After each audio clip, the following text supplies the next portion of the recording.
I request you to kindly take your seats for the next session.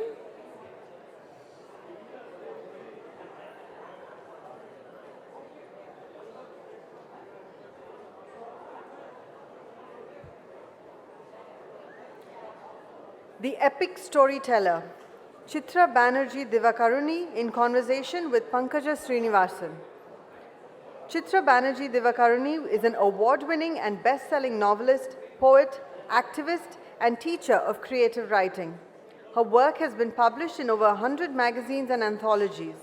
Her books have been translated into 29 languages, and several of her works have been made into films and plays.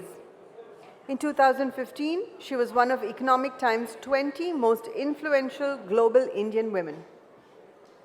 Pankaja Srinivasan has been a journalist for 30 years. She began her career in Star and Style in Mumbai in the 80s and worked in Indian Express and India Today. She has been with The Hindu for 12 years and is now Senior Deputy Editor, heading the Hindu Metro Plus edition in Coimbatore. A warm welcome to Chitra Banerjee Divakaruni and Pankaja Srinivasan.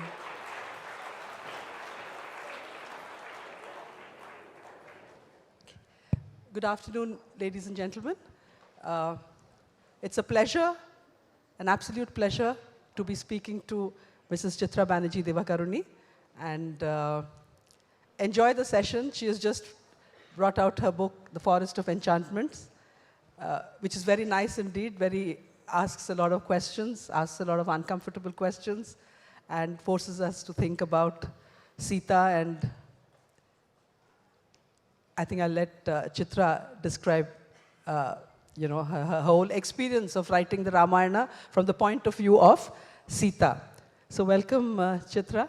Thank you. To the session, and thank you for being here. It's an absolute pleasure. There have been we've been waylaid so many times by fans who want a selfie with her and a book signed and things like that, including me.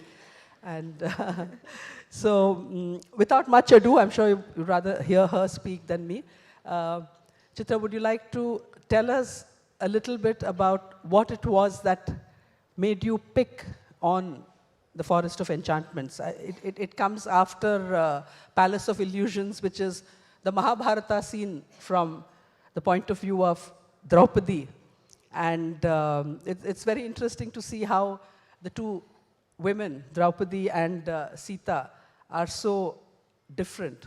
Of course, Draupadi had 5 husbands to contend with, so she was more feisty, and and Sita is so different, and yet a strong, strong woman. As Chitra told me, she says, strength of a woman cannot be just of one kind, is not of one kind. They manifest itself in many ways. So, Chitra, would you please tell us a little bit about how it all started? Sure. Thank you. So, first of all, I want to thank The Hindu for inviting me. It's my first time at Lit for Life. I've been having a great experience, and I've particularly enjoyed the wonderful audience and the very intelligent questions they've been asking. I had a session yesterday that was wonderful, and it's great to see all of you here. And the best thing about this Lit for Life audience is that they've been laughing at all my jokes. So, yes, I've been thinking about writing The Forest of Enchantments, my novel about the Ramayana, but told in Sita's voice. She is the narrator of the tale. I've been thinking about this novel ever since I finished Palace of Illusions, which has now just come out in its 10th anniversary edition, so I'm very excited.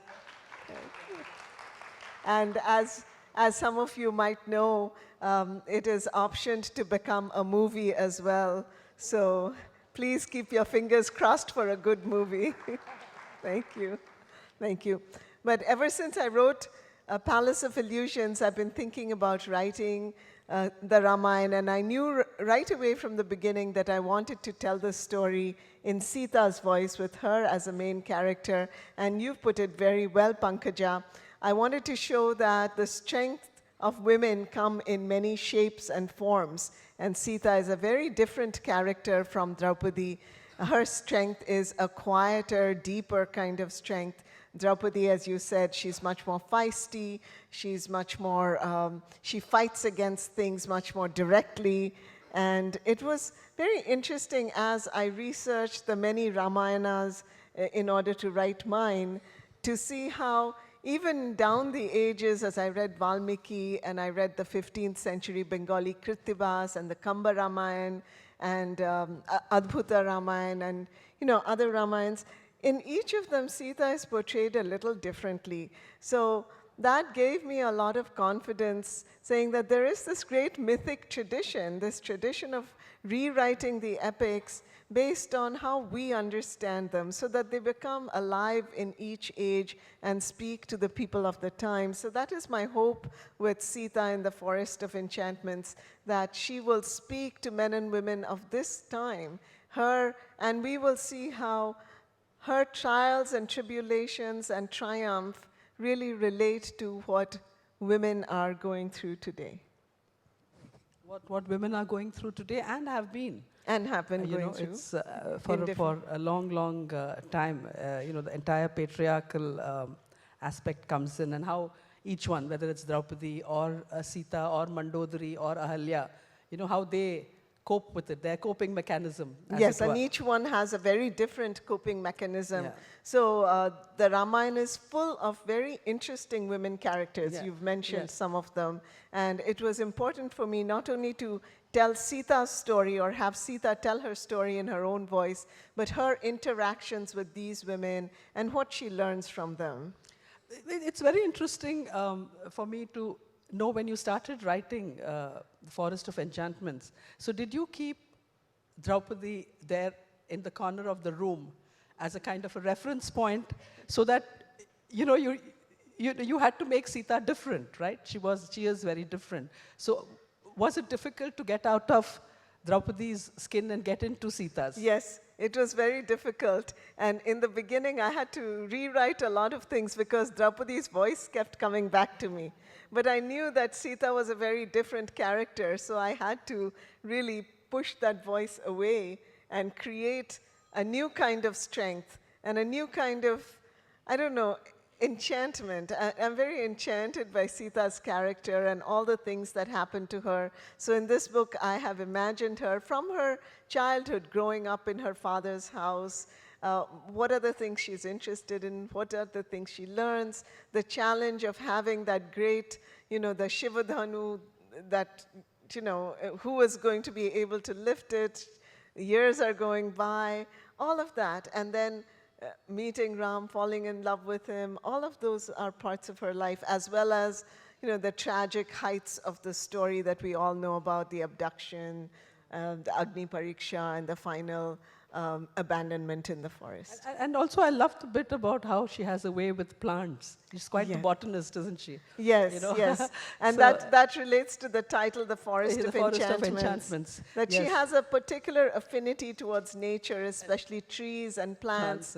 And really in that year when she is captive in Lanka, and she has no one to turn to, the plants and the trees become her refuge. And we were so delighted to find when this cover was created, because I think the cover really brings out how she is in tune with the natural world. And that is something that makes her very different from Draupadi again. Draupadi is not into nature. Okay. Very, very interesting, maybe for all of us. If you could just read a passage from The Forest of Enchantments and from the Palace of Illusions about each of your protagonists, just to give us a sense of how different they are. Okay, let's do that in a few minutes. Yes. Let me start by giving you a sense of just the Forest of Enchantments and how Sita begins, in my mind, how she begins to write the story. Okay, so I'll read a little bit from the prologue. Lovely.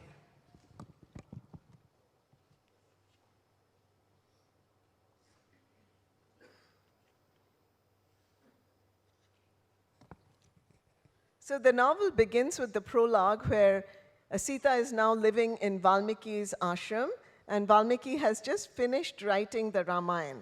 And he gives it to Sita to read, and he says, this is your story too, so I would like some feedback. So he is actually being a good writer and asking for some feedback to his writing. So Sita, she takes the book and she reads it, and then she comes back to talk to him. And she says, "It's very good," I said. "The poetry is superb, the description sublime, the rhythm perfect. You've captured the histories of earth and heaven both, the adventures and the wars, the weddings and the deaths, the betrayals and the farewells, the palace and the forest." But, I said, and I couldn't keep the anger from my voice, what occurred when I was alone in the darkness under the sorrow tree, you don't know. You don't know my despair. You don't even know my exhilaration, how it felt first in the forest and then in Ayodhya when I was the most beloved woman in creation. "I wrote what the divine vision showed me," Valmiki said. "It must have been a god that brought it to you then, and not a goddess," I said. "For you haven't understood a woman's life, the heartbreak at the core of her joys, her unexpected alliances and desires, her negotiations where, in the hope of keeping one treasure safe, she must give up another." I expected anger, for he'd lavished a lifetime on this book, but not for nothing is he called Maharshi, great sage. "You must write that story yourself, Ma," he said, "for only you know it." And so Valmiki gives her leaves and a pen and ink to write, and she begins. I took a deep breath and touched the first palm leaf to my forehead, invoking Saraswati, goddess of creativity, serene on her white swan, though a part of me wondered what she could know of my very human tribulations. I unplugged the ink pot and was startled to see the color the sage had chosen for me, red. But of course, how else could I write my story except in the color of menstruation and childbirth?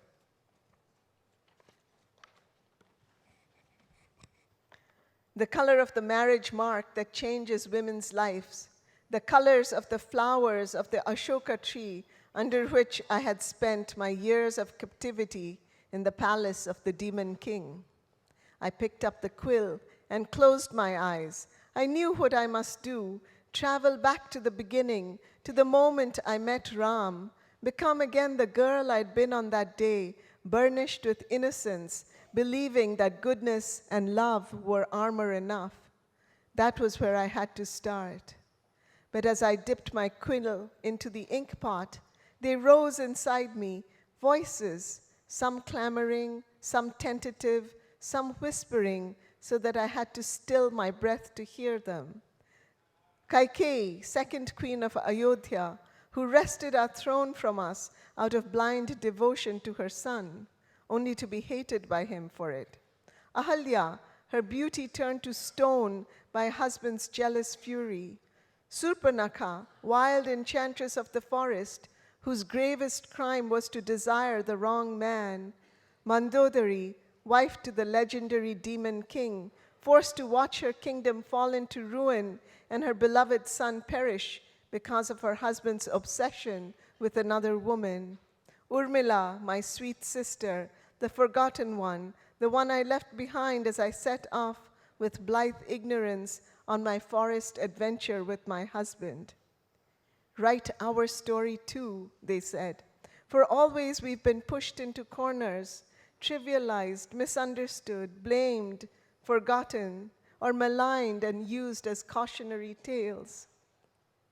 Yes, I said to them, yes, I'll write your stories as best as I can, for without them, mine can't be complete. And that's how she begins writing this book.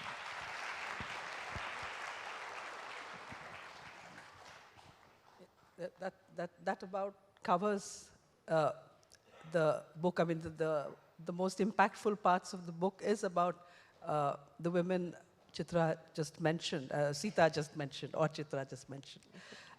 You know, so a lot of us have grown up reciting. You know, my mother taught me the 5 pativratas. Yes. Yeah, you know. Sita, Tara, Ahalya, Mandodari, or in some such order. And I always found it very difficult because that pativrata was the, you know, the goal. nothing wrong with it, but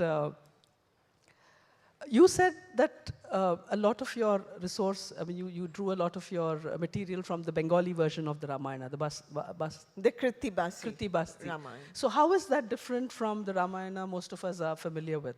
Okay, so this is a very interesting question because the Ramayana that most of us are familiar with is really a popularized version of the Ramayana that has come down to us through the ages, through popular retellings, through things like Amar Chitra Katha and movies and, calendar art. Those have really informed how people over the ages have begun to think about Sita. Because even when I went back and researched the original Valmiki Ramayana, Sita is a much stronger, much more nuanced character over there. She's not always the very kind of goody character that Sita is portrayed to be. She doesn't always just allow things to happen to her. She's quite feisty in her own way. Like, for instance, when she decides, when Ram is going to the forest, Ram says to her, you stay at home and take care of your in-laws. And she's like, no way, I'm not going to do that. I'm going to go into the forest with you because I love you and I want to be with you. Which is, quite very modern, I thought, in her attitude. And then when there's a really funny moment in Krittivas when she's going into the forest and Kaushalya is like, be sure to take care of him. And she turns to Kaushalya and she says, Mom, I know how to take care of my husband, don't worry. Yes. So I learned a lot of things as I was reading this, but I think I have a special fondness because I'm from Bengal for the Kriti Basi Ramayana from the 15th century. And it was interesting because women are given a larger part in that Kriti Basi Ramayana. Not that the story is told from any of their points of view, but at least they get like bigger chunks of the book. Bigger role. And as I was saying yesterday, I was very interested in the old folk songs about Sita from all over India, but north and south, where Sita is seen as so intimate to people's lives. They see her as growing up, or they see her as someone who's ready to get married. And so there's a song where Sita's mom is telling Sita's dad, okay, Janak, here she is, ready for marriage. You're not doing anything now. Put on your turban, put on your good clothes, and go out there and, actively find her a husband. So It's all about making it relevant to ourselves, isn't it? yes, I mean, I think relevant to ourselves, to our yes, lives, to yes. our concerns. Yes. I think that is very important. That if the epics are to live on, yes. we have to feel a connection to them. Yes. And that's really one of the reasons I was, inspired to write The Palace of Illusions Yes. and Yes. The Forest of Enchantments. The questions or the issues and the challenges that the women in those times, in those books are dealing with, the originals, are still so relevant Yes. in Yes. today's. But was it intimidating for you, or was it a kind of a challenge for you, Chitra? Because I'll tell you why. A very, very trivial matter. I got my mother this coloring book of Mahabharata and Ramayana, and she likes to color and she likes to draw and things like that. And it was there. The Sita book was there, and I said, "Why haven't you colored?" She said, "Sita munji pidkeledi." She said Sita doesn't look the way she thinks she looks. So I said, how do you know how Sita looked? And she was just stubborn about it. She said, no, this is not the way Sita looks. So, a lot of people have this, Yes, Yes. And yes, and that was, it was a very daunting task, both to write The Palace of Illusions and to write Forest of Enchantments, maybe even more to write The Forest of Enchantments, because the Ramayana has become highly politicized in recent times. Yes. And also I was afraid, it's such a great story, it's such a powerful story. I didn't want to mess up. I wanted to do the right job. I wanted to be at once respectful to my sources and yet use them and go beyond them, imagining Sita's life from my heart.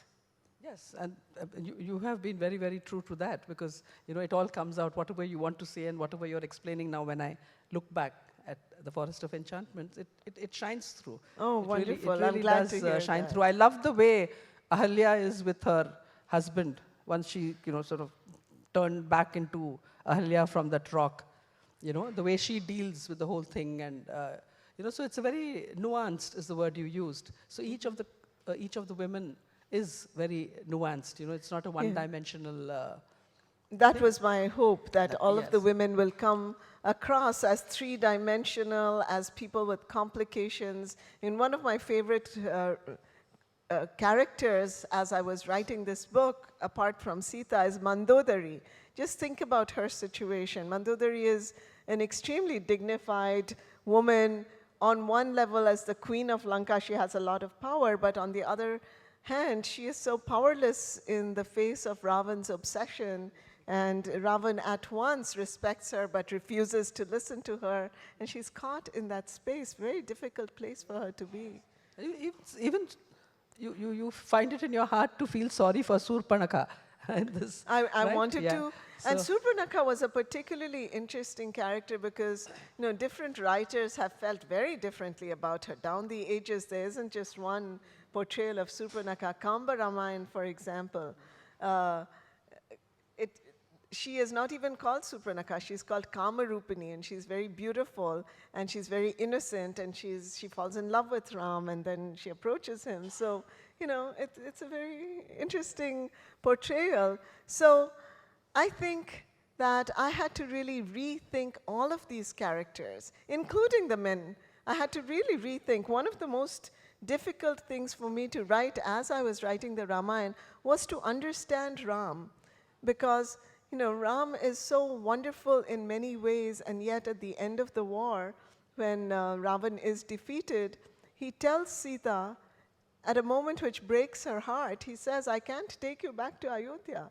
I have done my duty, I have rescued you from Ravan, but now you go where you want. And it's such a heartbreaking moment for Sita. I had to understand where that was coming from. But I'm glad you did not make excuses for him. I mean, you sort of, said that this is what This happened, is what he did, you know? but I had to understand. It isn't like making excuses, but I think one of the central conflicts in the Ramayana is the conflict between personal, private, family values and love, and public duty, the duty of the king, right, towards his praja, right? So, and these things are in deep conflict at heightened moments of the story. So I had to understand that as well. So because it isn't a matter, I want to show Sita in all her complexity, in all her really heroism and her strength. But that doesn't mean I'm going to say, it's not as simple as saying she is wonderful and Ram is not. Ram is wonderful in his own way. And yet,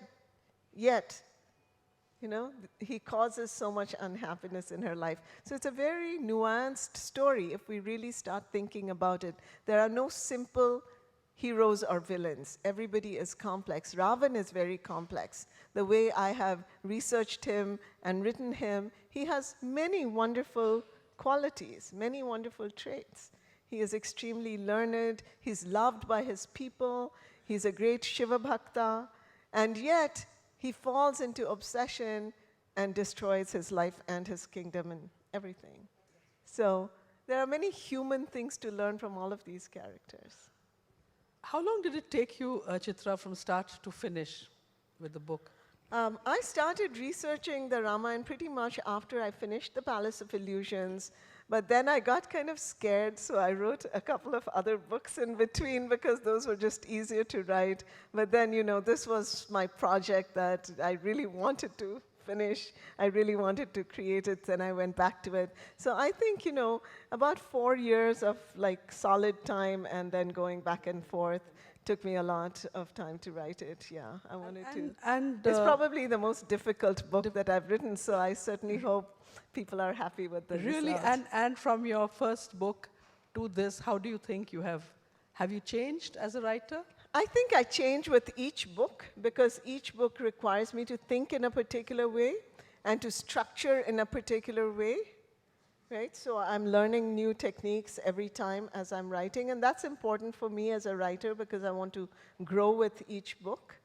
So, I think one of the challenges over here was, as in a different way, it was the same in the Palace of Illusions, but I could only, because this is in Sita's voice, I could only write scenes where she is actually present. So large parts of the Ramayana, the war, all the years when, all of those months when Ram is searching for her, what happens in Ayodhya after she's banished, they can't be in the book directly. So I had to figure out ways of getting that into the story. So that was a real challenge.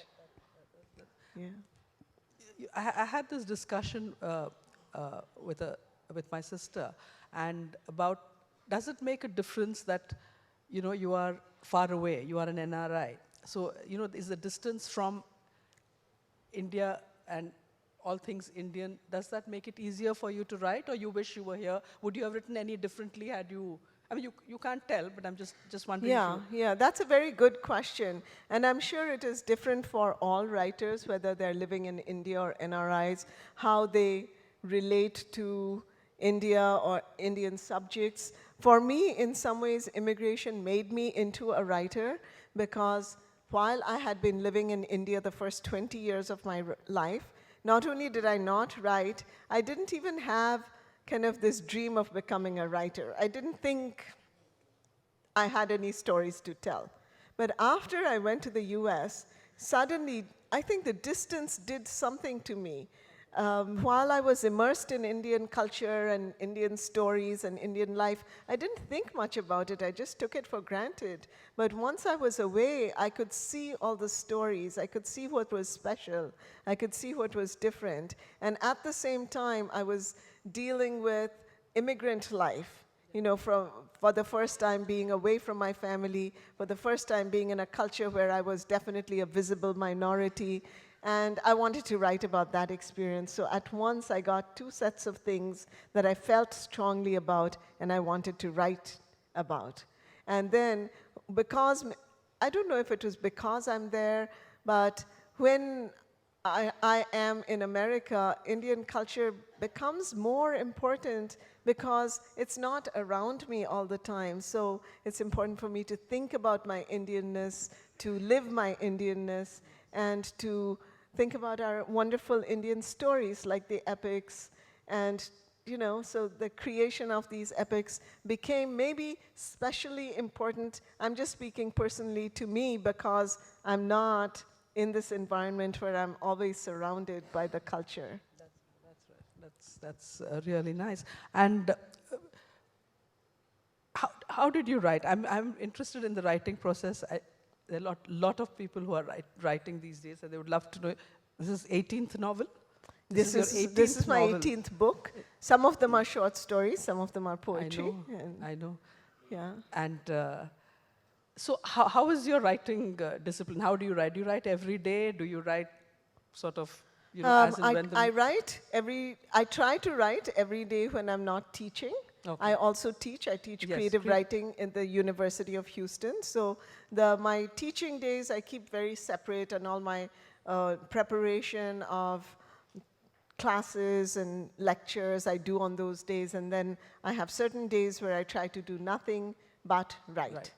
And so those are my writing days. I'll go to my writing desk early in the day.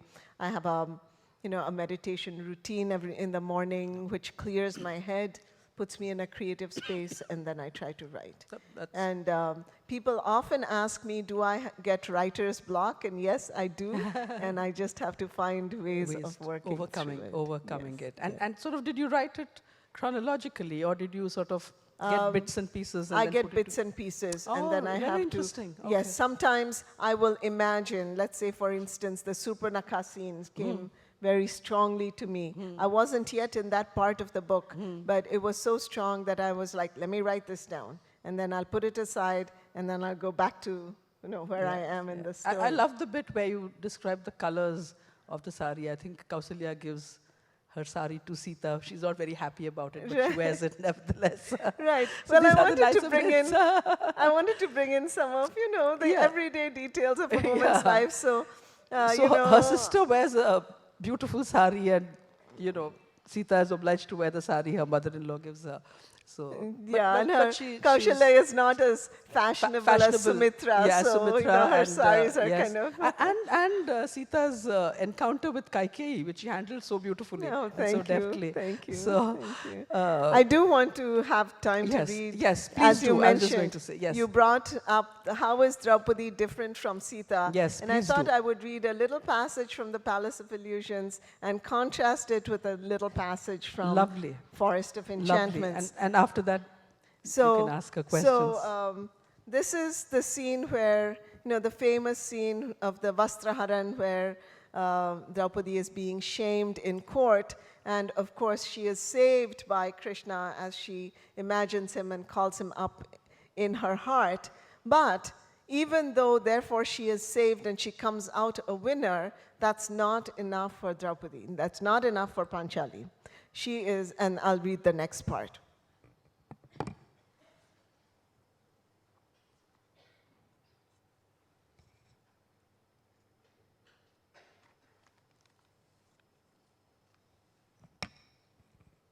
I opened my eyes. I was still clothed, and Dushasan was on the floor in a swoon.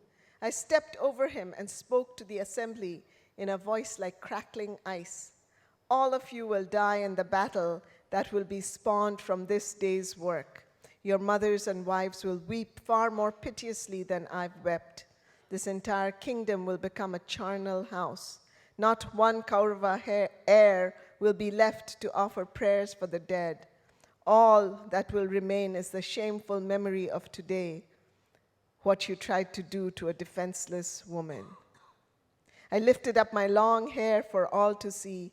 My voice was calm now because I knew that everything I had said would come to pass. I will not comb it, I said, until the day I bathe it in Kaurava blood. So, she's very strong, she's very angry, she has insisted on revenge. And that is just Draupadi's character, right? And in the light of what has been done to her, I think we understand it completely. We sympathize with her, even as we're like, oh, that's harsh, that's harsh. So I'm going to read to you another very difficult portion, and this is when Lakshman has told Sita that she's being now banished to the forest. He's come to leave her in the forest. And not only is she devastated for many reasons, but perhaps most of all, she's devastated because Ram has done this to her, and she feels betrayed. Rage had receded from me. My teeth were chattering. I felt cold and defeated. But why didn't he tell me any of this, I said. Why didn't he explain what was going on? And she's referring to all the gossip in Ayodhya, which has caused Ram to banish her. I would have understood. I would have been angry, yes. But I would have also sympathized with him. Don't I know how important his reputation as king is to him? Together we might have come up with a better plan. And even if we couldn't have come up with a solution, at least I would have been part of the decision, not a victim of it. I choked up with tears. I tried to swallow them, but they kept coming. But he didn't trust me, Lakshman. My husband, whom I trusted from the very moment my father put my hand in his. My husband, whom I believed in through the darkest nights of my despair in Lanka. My husband, whom I forgave even after his harsh words on the battlefield in Lanka. My husband, to whom the gods themselves proclaimed my innocence. That husband has now discarded me like an old sandal. You go back and tell him this, Lakshman. He sentenced me to banishment because people were whispering that I might have betrayed him. But he's the real betrayer. Who's going to sentence him? I turned and started pushing my way blindly through the bushes, not sure where I was going. Behind me, I could hear Lakshman calling out frantically, urging me to stop, but that only made me hurry. Brambles tore at me. I didn't care. When I'd stepped into the fire in Lanka, I'd believed that nothing could hurt me any worse, body or soul. How wrong I'd been. The pain was so excruciating now that if If it hadn't been for the babies, I would have thrown myself into the Yamuna and ended the burning. My babies, the most innocent, the most wronged, I could feel them inside me trembling, clutching at each other, sensing that something terrible had happened. "Don't be afraid, little ones," I whispered, pushing my way determinedly into the dark, even though I had no idea of what it held. Hot tears scalded my cheeks. "I'm going to live for you. I'm going to guard you with my last breath. I'm going to love you enough for mother and father both, so you feel no lack. I'm going to teach you everything you need to know to be princes. But more than that, I'll teach you what you need to know to be good human beings, so that you'll never do to a woman what your father has done to me."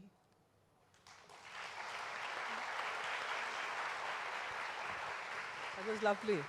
Think Thank of you. wanting to be a part of the decision and not a victim of a decision. Yes, she just wanted to be taken, into confidence and That's right. make the decision together. But I hope that that passage really brings out like a key difference in the strength of Draupadi versus the strength of Yes. Sita, which Yes. is, in some ways, I feel it's a much more mature strength, and perhaps I had to become a more mature person in order to write Do her that, story. like that. Absolutely, absolutely. I think The it's floor time is for open questions. to questions. So, Okay. Hello. Can I ask? Yes. Where are you? I'm here. The person with the thing, if you will just, yes, okay, there you are. Why Ramayana and Mahabharata are depicted as mythology rather than history? Why is this misconception among, I think, are we influenced by the Western people or by the rulers that we have Well, started they talking? they fall into a segment of their own, their epics, right? Even though they're known as itihas, because of the magical elements that are brought into them, they are seen as stories. Because, you have all of the magic, you have the gods, you have the rakshasas, you have all of those things which are not in the realm of what we consider regular history. So really, they fall in a whole other category of their own. May I speak from up here? Up here on the balcony? Yes. Good afternoon to both of you and the audience. My name is Chandra R. Menon. A South Indian writer who wrote under the name Ambai, C.S. Lakshmi, she, in her piece of work, In a Forest, a Deer, has also projected Sita as a very strong character. And actually, people have taken that piece, her work, as a strong piece of feminist writing. May I ask whether Ambai has influenced you in your portrayal of Sita? Not her particularly. I think I have been influenced by two other writers of modern times. Volga, who has written The Ascent of Sita, and Mallika Sengupta, who has written A Sitayan. And they are very similar in spirit to what you were just describing. Okay, thank you. Ma'am, Good afternoon. here. Ma'am, this Yes, side. you have to wave at me. So. I'm here. Okay, there you are. Good afternoon, ma'am. So you've written all kinds of stories. There are stories which you yourself have created, the character's plot and everything. And then there are epics which you have retold from a different character's perspective, a voice that has not been heard before. So from your work, what would you say was more challenging? Creating a story in its entirety, or giving a voice to a character which has not been heard before in a story that already exists? That's a great question. I think each project is challenging in a different way. When I'm creating a whole story by myself, I have the challenge of making sure the structure is powerful and the characters come across in a way that people will relate to them. When I'm working with, let's say, the Ramayana, there's a whole different kind of pressure because the story is already given, and I want to stay close to the elements of the story. I want to be respectful to that, but I want to create something new. So what can I bring into this mixture that makes the Forest of Enchantment something new, different, important, and timely? That's what I have to think about. How can I take Sita, the Sita of the epics that have been presented to us, and make her someone who's true to that, but also new and true to herself, and also very timely. Someone that men and women of this time can really relate to and learn from. So that is a huge challenge. So ultimately, I think this book was more difficult to write than a story that I'm just creating, because there, I'm the author of the whole thing. I can do whatever I want. But here, I felt a real responsibility. Good afternoon, ma'am. Good afternoon, ma'am. So a majority of today's... Where are you? Are you up there? I'm here. Okay, you're down Good afternoon, ma'am. So a majority of today's art forms, including films and literature, they are constructed from a male gaze. So by reimagining and constructing narratives with a female perspective, how do you think we can bring a change in this patriarchal society? That is a great question. And I think, I don't have some very complicated thought process behind it. I just believe that when you hear people telling their own stories in their own voice, it helps you see the situation differently. You begin to see it from their viewpoint. And so as a male reader or as a female reader, if you are seeing things from Sita's viewpoint, you're feeling what she's feeling, you're going to judge that situation differently with much more sympathy to what she is undergoing. And I think just that, the act of reading with imagination, connecting to the narrator, the female narrator, will really bring a whole new discourse and will help us see each other, men and women, not as like on different sides of a war, but we're in this together. We make it a stronger society when we work together and we understand each other. So that is my hope with both of these books. Hello, ma'am. I Here. think, Ma'am, here. I Here. think we Where, have where? Here. run out of time, I think. Okay. Just one question. One more? Last? Yeah, just one last Okay. question, One question. yes. Last one, so best one. Got to make it the best one. Yeah, so I just had an interesting thought right now. How would the epics change if Sita was placed in Mahabharata and Draupadi was placed in Ramayana? How would it change and how would the perspective change? I'm sure that's a very interesting question, but a very complex one. I'll have to think about that for a while. Maybe in your next book. Maybe in a future book. Okay. Thank you all very much. You've been a wonderful audience. And Thank you very much for being here. Have a I good, just say good one trip. thing? Thank you. Yeah. Thank you all for so many years of support of my writing. I really, really appreciate it. Thank you. Check. Kindly note that she will be available for book signings outside the auditorium. We will now break for lunch.